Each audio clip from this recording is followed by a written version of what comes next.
Por favor, abre el libro del reino, o sea, la palabra de Dios, y busque 2 Corintios capítulo 4, verso 3. Verso que lo leeremos después de unos instantes. No es desconocido para ninguno de nosotros que estamos viviendo en un mundo poco menos que salvaje. Y permítame decirle cuál es exactamente el problema. El problema está en la mente de las personas. El problema es la vida mental de los seres humanos. En Génesis capítulo 6, verso 5, se nos dice por qué Dios destruyó a la raza humana, salvando de ese castigo solo a 8 personas. Veamos ese versículo.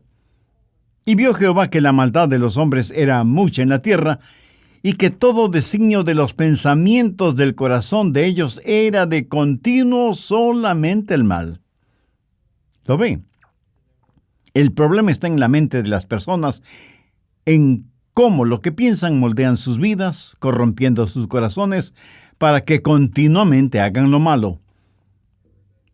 ¿Qué es lo que la palabra de Dios tiene que decirnos acerca de la mente? ¿Cómo controlar nuestros pensamientos?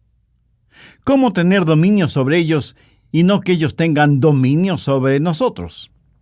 Bien, leamos 2 Corintios 4, 3. Pero si nuestro evangelio está aún encubierto, entre los que se pierden está encubierto. Ahora note cuidadosamente los versículos que siguen, en los cuales el Dios de este mundo cegó el entendimiento de los incrédulos, para que no les resplandezca la luz del evangelio de la gloria de Cristo, el cual es la imagen de Dios. Porque no nos predicamos a nosotros mismos, sino a Cristo como Señor, y a nosotros como vuestros siervos por amor de Jesús. Porque Dios, que mandó de las tinieblas resplandeciese en la luz, es el que resplandeció en nuestros corazones para iluminación del conocimiento de la gloria de Dios en la faz de Jesucristo. Mi amigo, esto tiene que ver con el problema de los malos pensamientos y de una mente ciega. Piensa en la forma en que Satanás está batallando para controlar sus pensamientos, especialmente de la gente joven. ¿Sabía que jóvenes y jovencitas de entre 12 y 18 años en promedio escuchan 10.500 horas de música metálica de rock pesado? Y que ese tiempo de 10.500 horas es solo menor en 500 horas del tiempo que pasan estudiando en el colegio. Padres, ¿saben lo que sus hijos están escuchando en materia musical? Es más, ¿saben en dónde están y con quién están sus hijos? ¿Tienen idea de toda la promiscuidad, la perversión y el fatalismo con que están bombardeadas sus mentes por medio del tipo de música que escuchan? Pero no es solo la letra de esas canciones, sino el ritmo que está martillando y martillando en las mentes de nuestros hijos. Y hay un serio estudio realizado por un organismo educativo en el cual se dice que un gran número de los suicidios que se ve entre los jóvenes tienen como causa principal el sentido de fatalismo de la música rock metálica, que causa una profunda depresión en la mente y en el ánimo, especialmente de los jóvenes en edad colegial. El diablo está controlándolos por medio de los medios masivos de comunicación. Alguien dijo: déjenme escribir las canciones que un pueblo canta, y me tendrá sin cuidado quien hace las leyes. El diablo está controlando la mente de millones de seres humanos, pero no tiene que ser así. Hay una forma de ganar el control de su mente, y de eso precisamente quiero hablar en este mensaje: cómo controlar sus pensamientos. Y quiero compartir con usted 4 principios, 4 factores fundamentales. Primero, el factor de la salvación. 2 Corintios 4:4 dice: en los cuales el Dios de este mundo cegó el entendimiento de los incrédulos. Entienda que Satanás no quiere que usted oiga, sepa, conozca el Evangelio de Jesucristo. El diablo quiere enceguecer su mente sobre este asunto. ¿Sabía que el diablo este mismo momento no quiere que escuche este mensaje? Y si usted me pregunta por qué, pues porque Él no quiere que la luz del Evangelio penetre en los rincones más profundos de su alma. El diablo quiere mantenerla en tinieblas. No quiere que vea la resplandeciente luz de Dios, y por eso siempre tratará de poner un velo de oscuridad sobre su mente. Ahora usted debe entender que hay una diferencia entre su mente y su cerebro. Yo no sabía esto. De hecho, nunca lo había pensado, pero es algo fundamental. El cerebro es con el cual la mente piensa. La relación entre mente y cerebro se podría decir que es similar a la relación entre un pianista y el piano. El piano es el cerebro y el pianista es la mente que usa el cerebro. Algunas personas tienen mejores pianos que otras, o sea, algunas personas tienen mejores cerebros que otras. Su cerebro es de mejor calidad que el de los demás.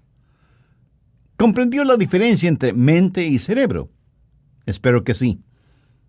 El pianista es responsable de la música que sale del piano. ¿Sabe cuál es la cosa más peligrosa del mundo? Es un ser humano con una mente mala, pero con un buen cerebro. Eso da como resultado un diablo listísimo. La Biblia habla de la mente, no del cerebro. Cuando usted es salvado, no tiene un nuevo cerebro, sino una mente nueva. El diablo no quiere dañar su inteligencia, sino distorsionarla, enceguecerla. ¿Por qué? La Biblia dice, porque cuál es su pensamiento en su corazón, tal es él.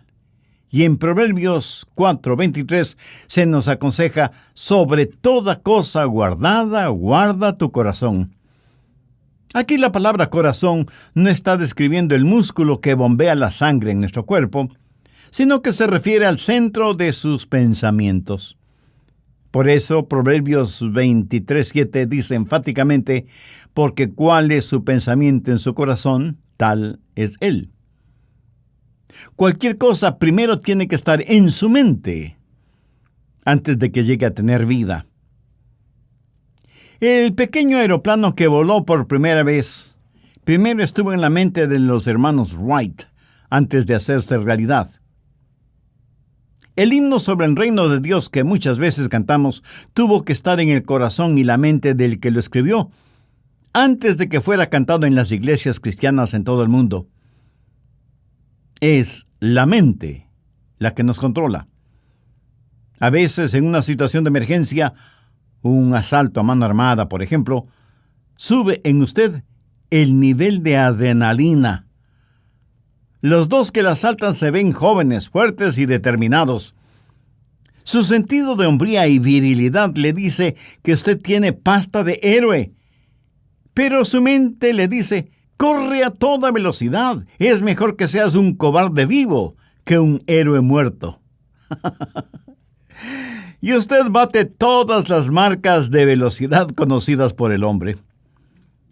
Y aunque usted utiliza sus piernas para correr, ese correr empezó en su mente, porque cuál es su pensamiento en su corazón, tal es él. La Biblia dice que tenemos una mente que está en guerra contra Dios, si es que no somos salvos. Por favor, busque Romanos 8, desde el verso 6. Porque el ocuparse de la carne es muerte, pero el ocuparse del Espíritu es vida y paz. Por cuanto la mente carnal es enemistad contra Dios, porque no se sujeta a la ley de Dios, ni tampoco puede. Usted nunca hará una mente piadosa de una mente impía, simplemente entrenando a su mente, porque no se puede lograr.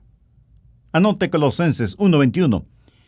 Y a vosotros también que erais en otro tiempo extraños y enemigos en vuestra mente, haciendo malas obras, ahora os ha reconciliado. La salvación le dará a usted una nueva mente. La Biblia, en referencia a los salvados, dice en 1 Corintios 2:16, porque ¿quién conoció la mente del Señor? ¿Quién le instruirá? Mas nosotros tenemos la mente de Cristo. ¿Lo ve? Cuando somos salvos, Literalmente tenemos una mente nueva. Entonces, si usted controla sus pensamientos en su vida, está cumpliendo con el primer factor, que es el factor de la salvación. La mente carnal debe ser transformada, porque esa mente carnal siempre estará en guerra contra Dios y debe ser convertida. Y si usted no comienza con este primer paso, nunca podrá seguir adelante. Segundo, el factor de la sinceridad. Veamos 2 Corintios 11, desde el verso 2. Quiero que vea el siguiente cuadro. El apóstol Pablo se ve a sí mismo como un padre y piensa en la iglesia como una novia. Cristo es el novio. Y lo que Pablo está diciendo es: como padre te traigo y te presento delante de Jesucristo. Desde el verso 2 Pablo dice: porque os celo con celo de Dios, pues os he desposado con un solo esposo, para presentaros como una virgen pura a Cristo. Ahora quiero que note en el verso 3 el temor que Pablo tiene, la aprensión que siente en su alma. Pero temo que como la serpiente con su astucia engañó a Eva, vuestros sentidos sean de alguna manera extraviados de la sincera fidelidad de Cristo. Quiero que ponga especial atención en la palabra sincera, porque aquí significa devoción en una sola dirección. No significa que el creyente está sencillamente en un jardín de infantes religioso, sino que habla de una fidelidad, de un compromiso, de una devoción, de una relación espiritual con Cristo, sin ninguna fisura. Pablo está hablando de una definitiva dirección mental que no se desvía con cualquier viento de doctrina. Permítame ilustrar esto con un ejemplo muy personal. Yo debo amar a mi esposa con un amor, una fidelidad y una devoción que solo es para ella. Ninguna otra mujer debe, desde el punto de vista conyugal, debe jamás ocupar ni la más mínima porción de uno solo de mis pensamientos. Desde que fuimos enamorados, luego novios y ahora esposos, ella siempre fue, es y seguirá siendo la mujer número uno en mis pensamientos, en mi corazón y en mi vida. Y así será con la bendición de Dios hasta que la muerte física nos separe. ¿Por qué este énfasis en esta sincera devoción a Cristo y en esto de tener una mente fija al respecto? Porque una mente insegura, una mente cambiante, una mente dividida es una mente pervertida. Y una mente pervertida produce relaciones inseguras y resquebrajadas, especialmente la relación espiritual con Jesucristo. Y si alguno de ustedes me pregunta por qué sucede todo esto, le diré que es porque la mente carnal no ha sido convertida todavía. Pero debemos entender que aún una mente convertida puede ser corrompida. El hecho de que usted sea salvo no significa que no tendrá que batallar con su vida de pensamientos malos. Recuerde que en esta epístola, Pablo está hablando a creyentes y les dice: para presentaros como una virgen pura a Cristo.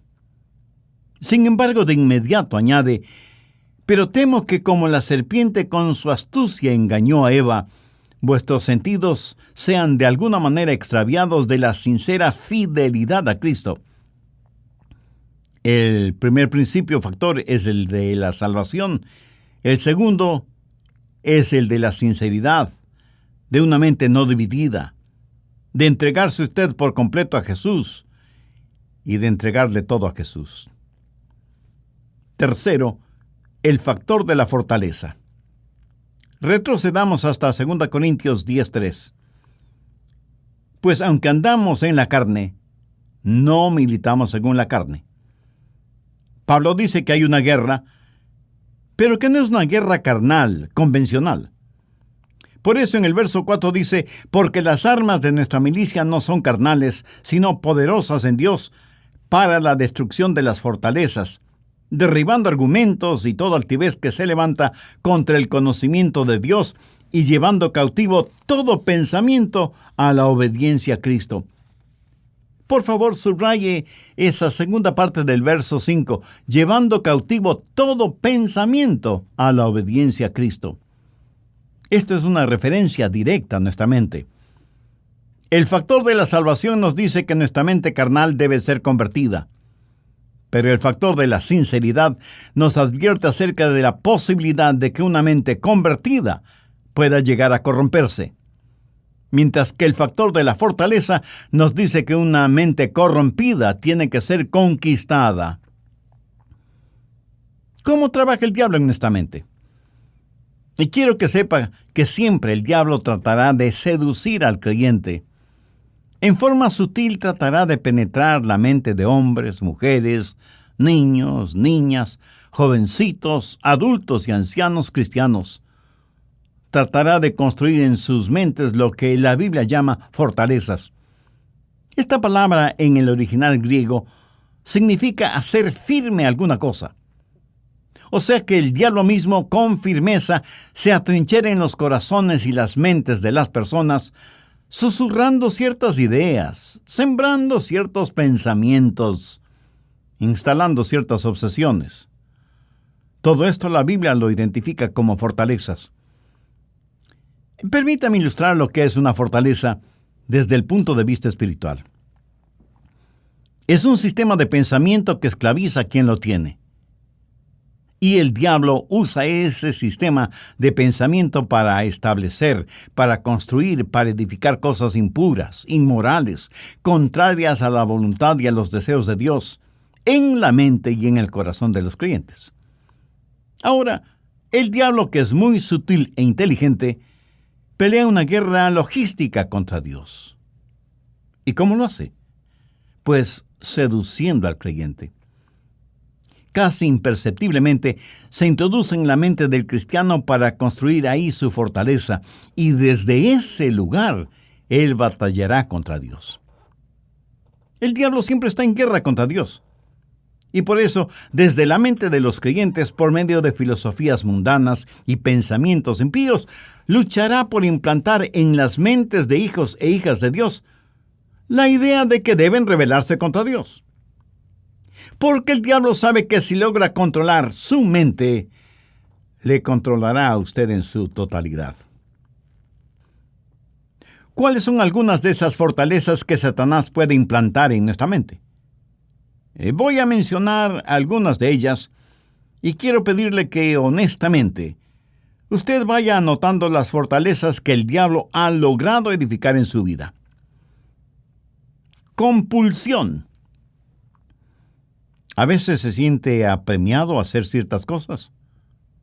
Actúa en forma compulsiva y se dice, no sé por qué lo hago, pero tengo que hacerlo. Obsesión. Está obsesionado por ciertas personas o cosas y piensa en eso todo el tiempo. Temores.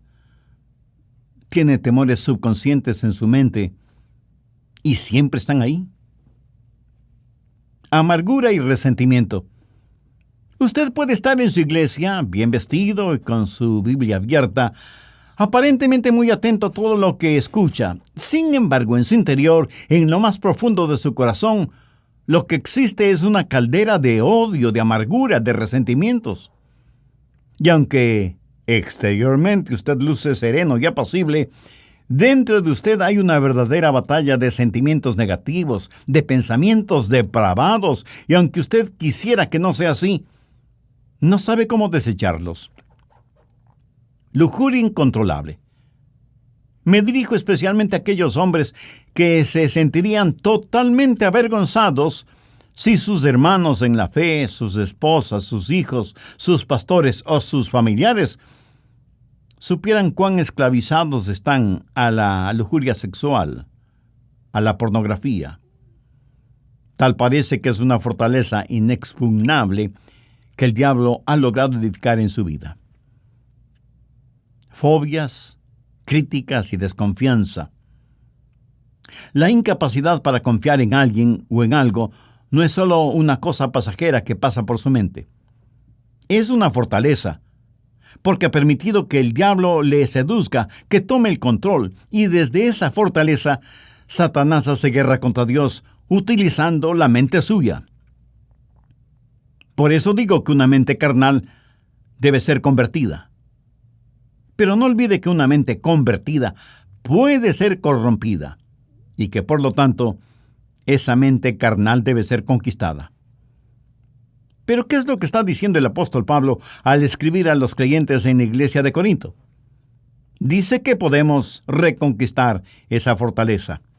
Veamos nuevamente 2 Corintios 10:4, porque las armas de nuestra milicia no son carnales, sino poderosas en Dios para destrucción de fortalezas. Y estoy seguro que alguno de ustedes me preguntará, Pastor Rogers, ¿cuáles son nuestras armas en esta guerra? Excelente pregunta. Quiero que ponga atención porque son algunas. La palabra de Dios, la oración, el arrepentimiento, la sangre de Cristo, la autoridad divina, el Espíritu Santo y muchas más son nuestras armas en esta batalla. Pero quiero que note que todas estas armas no son carnales. Hay algunas cosas que no son las armas de nuestra guerra. Por ejemplo, la educación. Usted nunca podrá controlar su mente por medio de la educación. Hay gente absolutamente muy bien educada, pero completamente malvada. La educación en una persona no salvada, sin Cristo, solo producirá un pecador muy educado, o sea, un diablo muy inteligente. La psiquiatría y la psicología son buenas en sí mismas, pero de ninguna manera derrotan a Satanás o pueden derribar sus fortalezas. La psiquiatría y la psicología tienen su lugar, pero las armas de nuestra milicia no son carnales. La gente carnal usa la educación, la gente carnal usa la psicología y la psiquiatría. Sin embargo, estas armas carnales ni siquiera inquietan al diablo. Y creo que él anima a la gente a que las use porque son completamente inefectivas contra él. El pensamiento positivo. Es increíble el número de cristianos que han sido atrapados por esta moda del pensamiento positivo. Lo más triste es que no hacen ninguna diferencia entre pensamiento positivo y genuina fe. Piensan que la fe y el pensamiento positivo son la misma cosa. Sin embargo, hay años de luz de separación entre las dos. Ahora, no me malinterprete. El pensar positivamente es bueno, pero no da resultado contra las fortalezas de Satanás. Un pequeño regresó de la escuela a su casa y conversando con su papá de cómo le había ido en la escuela, le dijo, «Papá, creo que fallé en mi examen de aritmética». Y el padre, tratando de animarle, le dijo, «Hijo, no digas eso, piensa positivamente». Y su hijo le contestó, «Papá, estoy positivamente seguro que fallé». Escúcheme, el pensamiento positivo de ninguna manera le liberará de las fortalezas de Satanás. Todo tiene su lugar y su tiempo. Pero, como lo dice Pablo, las armas de nuestra batalla no son carnales, sino poderosas en Dios para destrucción de fortalezas. Ahora es necesario que comprenda lo siguiente, que cuando usted usa sus armas espirituales, esto es, la palabra de Dios, la sangre de Cristo, la autoridad del Señor Jesucristo, el arrepentimiento, la oración y la fe, usted puede reconquistar el terreno que le ha cedido a Satanás y sacarle de sus predios mentales y espirituales. Pero la única manera de hacerlo es con la autoridad del Señor Jesucristo y el poder de la palabra de Dios, la Biblia. Hace poco leí la historia de una mujer que, a pesar de estar casada, vivía con otro hombre. Ella le había permitido a este otro hombre el entrar a su apartamento y convivir con ella cuando su propio esposo, por razones de trabajo, se ausentaba por varios días. Pero por alguna razón, ella sintió la convicción de su pecado. supo que lo que estaba haciendo era completamente incorrecto y decidió terminar con esa relación pecaminosa. Y le dijo al hombre que se fuera de su apartamento. Pero ¿sabe lo que el hombre le contestó? Pues no me voy a ir. Tú me invitaste a venir y por lo tanto legalmente no puedes pedirme que me vaya. La pobre mujer no sabía qué hacer hasta que decidió consultar con un abogado sobre el asunto. El abogado le dijo, legalmente usted puede pedirle a ese hombre que se vaya. Así que consiguió una orden judicial contra el hombre en la que le ordenaban abandonar el apartamento de la mujer. La mujer puso esa orden judicial en manos del hombre y le dijo, tienes que salir de aquí inmediatamente o legalmente tendré que llamar a la policía. Él, profiriendo soeces insultos y terribles amenazas, abandonó el apartamento y ella de inmediato hizo cambiar la cerradura de la puerta para que él nunca más pudiera entrar.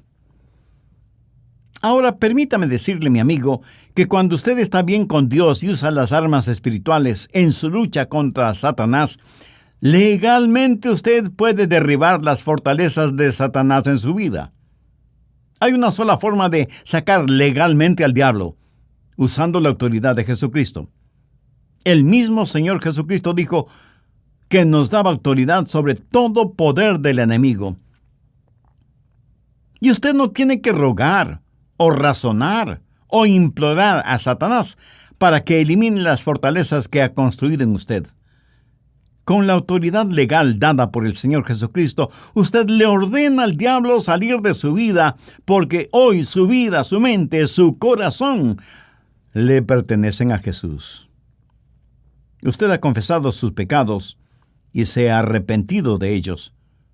Y como Dios ya le ha perdonado, Satanás no tiene ningún derecho ni autoridad para construir fortalezas maléficas en usted, porque ahora usted es ya propiedad de Dios. Y debe permanecer firme y alerta siempre, listo con las armas de nuestra milicia, porque Satanás está siempre en guerra contra Dios y querrá utilizarle a usted para guerrear contra el Dios Todopoderoso. Recuerde, las armas de nuestra milicia no son carnales, sino poderosas en Dios para la destrucción de fortalezas. He hablado del factor de la salvación. El hombre carnal debe ser convertido. La mente carnal debe ser convertida. El factor de la sinceridad. Una mente convertida puede ser corrompida. El factor de la fortaleza. Una mente corrupta puede ser conquistada. Cuarto, el factor de la rendición. Escúcheme, no es solo suficiente el reconquistar la mente. Si es todo lo que usted hace, muy pronto tendrá de regreso los mismos problemas y dificultades. Veamos ahora 2 de Corintios 10:5. Derribando argumentos y toda altivez que se levanta contra el conocimiento de Dios. It hurt good, more than I can say. But maybe love isn't holding on. Maybe it's knowing when to walk away. We try to hold what we're slipping through, like sand running from our hands. Every promise started losing shape. We couldn't be what we once planned. Your eyes would look right through mine, like you were already gone. We stayed too long in a fading light, trying to prove we still. It hurt good, more than I can say. But maybe love isn't holding on. Maybe it's knowing when to walk away. We try to hold what we're slipping through, like sand running from our hands. Every promise started losing shape. We couldn't be what we once planned. Your eyes would look right through mine, like you were already gone. We stayed too long in a fading light, trying to prove we still. It hurt clear, more than I can say. But maybe love isn't holding on. Maybe it's knowing when to walk away. We try to hold what we're slipping through, like sand running from our hands. Every promise started losing shape. We couldn't be what we once planned. Your eyes would look right through mine, like you were already gone. We stayed too long in a fading light, trying to prove we still. It hurt clear, more than I can say. But maybe love isn't holding on. Maybe it's knowing when to walk away.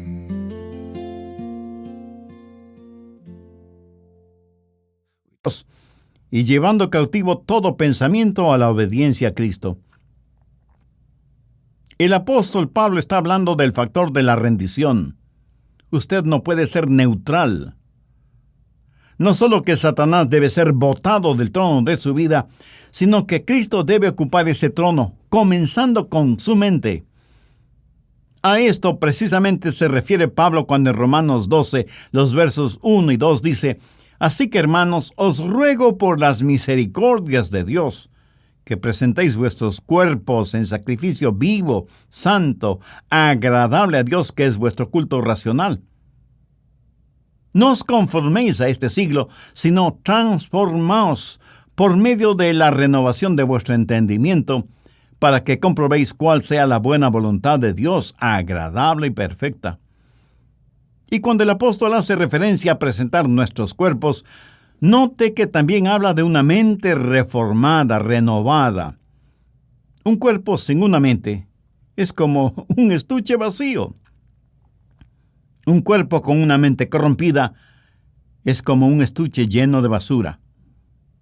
Un cuerpo con una mente renovada, transformada, es como un estuche lleno de tesoros inimaginables. La neutralidad es como no tener ni cuerpo ni mente. En algún otro programa ya lo dije, pero creo que bien vale la pena repetirlo. Ningún hombre puede pensar en dos cosas al mismo tiempo. Y cuando usted está pensando en lo que es bueno, de ninguna manera puede al mismo tiempo pensar en lo que es malo. Ahora permítame complementar esta idea. Usted puede escoger sus pensamientos como escoge a sus amigos. Así como seguramente rechaza a amigos que solo le empujan a hacer lo malo, de la misma manera puede rechazar esos pensamientos que pervierten no solo su mente, sino también su vida. En los aeropuertos, antes de abordar el avión, usted tiene que pasar por una especie de puerta que tiene sensores para detectar cualquier objeto metálico que usted pudiera tener. Al pasar por esa puerta, si tiene llaves o cualquier cosa metálica, sonará la alarma. Le hacen regresar y poner todo lo metálico en un recipiente plástico. Y vuelve a pasar por la puerta detectora y como la alarma permanece silenciosa, entonces le permiten proseguir hacia su avión. Algunas veces he pensado que sería extraordinario tener en las iglesias un aparatito así, que detecta los pensamientos malos e impuros, los pecados no confesados, los pensamientos lujuriosos, las envidias, los enojos, los celos, las iras, las amarguras.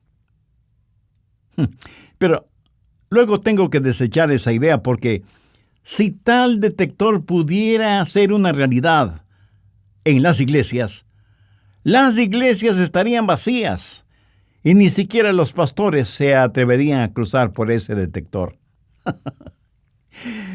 Pero ¿sabe qué? Deberíamos tener algo parecido en nuestra mente. algo que filtre nuestros pensamientos, algo que nos impida tener malos pensamientos, algo que nos ayude a escoger lo que pensamos, así como escogemos a nuestros amigos. Traer todo pensamiento a la obediencia a Cristo.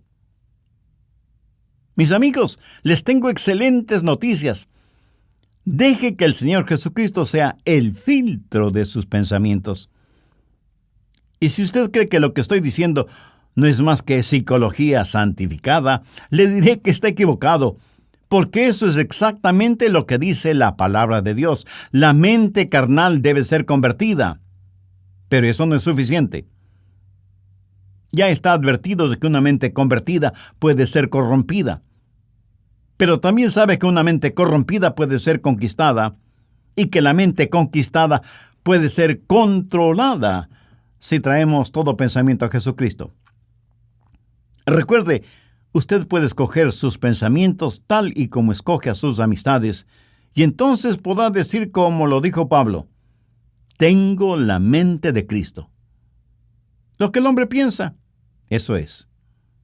Si usted piensa como Cristo, ¿a quién se parecerá? A Cristo. ¿No es eso maravilloso? Alabado sea Dios. Permítame hacerle una pregunta. ¿Conoce usted a Jesucristo como su Salvador y Señor en forma personal? Note que no le estoy preguntando si usted es una persona religiosa o a qué denominación pertenece. Mi pregunta es sencilla, pero directa. ¿Conoce al Señor Jesucristo? ¿Cree en Él? ¿Tiene la seguridad de que si muriera hoy se iría al cielo? Si ya tiene esa seguridad, usted es salvo, y doy gracias a Dios por usted. Pero si no tiene esa seguridad, si Cristo no es una realidad en su vida, no quisiera hacer esa decisión ahora mismo. Le invito a orar conmigo la siguiente sencilla oración. Eterno Dios y Padre, delante de ti me reconozco pecador y perdido, necesitado de tu perdón y tu guía. Vengo a ti en busca de misericordia, en los méritos de tu amado Hijo. Señor Jesús, gracias por pagar con tu propia vida en la cruz el precio de la culpa de mis pecados. Y porque me amas de esa manera, te invito ahora mismo para que vengas a morar en mi corazón como mi Salvador y mi Señor. Te entrego desde este momento el control de mi vida y te ruego me hagas la clase de persona que tú quieres que sea. Tú eres el alfarero. Yo soy el barro, la arcilla. Moldéame y utilízame conforme a tu preciosa voluntad. Y ayúdame para que nunca me avergüence de ti o de tu palabra, a pesar de las circunstancias o de las consecuencias. Todo esto lo pido en tu santo nombre. Amén. Si usted hizo esa decisión por Cristo, sus pecados ya hayan sido perdonados y hay gran regocijo en el cielo por su arrepentimiento. Nosotros deseamos ser parte de su gozo espiritual, y por eso le invito para que tenga la bondad de escribirnos y nos cuente acerca de su decisión espiritual. Su carta, que será de ánimo para nuestro Ministerio de Estudios Bíblicos Radiales, nos permitirá además orar por usted y su decisión de ser un creyente en el Señor Jesucristo.